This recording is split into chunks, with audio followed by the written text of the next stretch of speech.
पवन सिंह के सॉन्ग धनिया ये जान, क्या इस सॉन्ग का पार्ट 2 बनकर रेडी है? क्या इस सॉन्ग का पार्ट 2 आएगा या नहीं आएगा?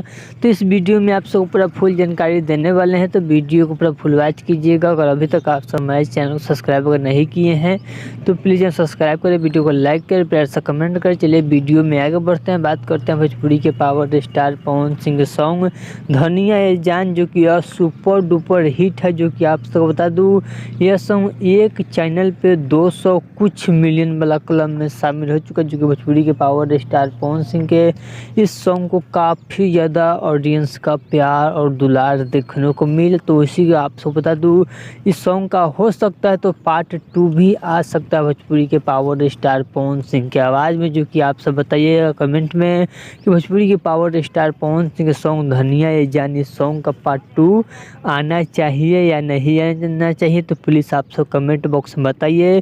क्या आपको बता दूं, हो सकता है तो पावर स्टार पवन सिंह और नीलम गिरी का जो सॉन्ग शूट किया गया वो हो सकता है तो भोजपुरी के power star Pawan Singh song और धनिया ये जान 2 का ही शूटिंग बताया जा रहा है मीडिया रिपोर्ट के माने। भोजपुरी के पावर स्टार पवन सिंह और नीलम गिरी वाला सॉन्ग जो कि धनिया ये जान की तरह ट्रैक्टर पर शूट किया गया है। तो चलिए अगर आप सब इसको यह वीडियो अच्छा लगा तो प्लीज़ सब्सक्राइब कर, वीडियो को लाइक कर, प्यार से कमेंट कर। चलिए मिलते हैं न्यू अपडेट के साथ। तो ओके बाय।